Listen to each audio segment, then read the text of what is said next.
how to be hipster. The first thing I have to say is if you clicked on this video, you're already being hipster wrong. Because hipster is when you are what other people aren't. So by clicking on something that says how to be hipster, you are going to find out how someone else is hipster, and therefore you're going to be like someone else, which makes you a terrible hipster. But that's fine, because I'm not going to teach you how I'm hipster, because I'm not hipster.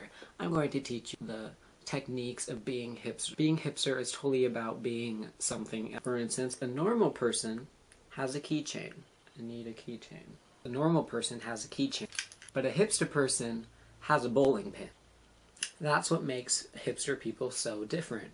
The normal person had a keychain with keys on it. Hipster person, bowling pin. That doesn't even have keys on it. That's how hipster they are, because keys are used by everyone. Hipster's like, psh, I'm not going to use keys. Try and do what everyone else doesn't. There are these things called super hipsters. A super hipster is a person that is so hipster that they go against other hipsters. Now that means that if you have a super hipster, they see a hipster who has a bowling pin, for instance. That hipster has a bowling pin because they're being hipster against the normal people with keychains.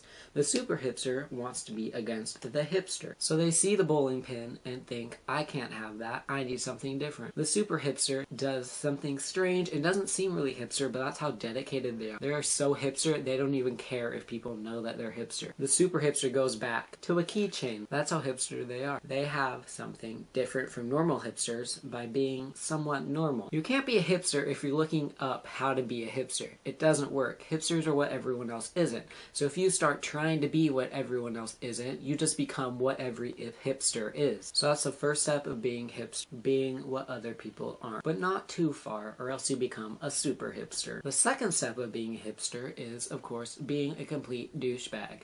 Because most hipsters, you will find, are douchebags. Sorry if you don't like that word. Hipsters are douchebags because they think they're better than everyone else because they're hipster. When really, there's probably, in a ratio, 1/3 of people are hipster. That's a terrible ratio, but we'll just go with that. With one hipster for every 3 people, they're outnumbered, but there's still quite a lot of them, which means they're not really that unique. Being a douchebag isn't that hard.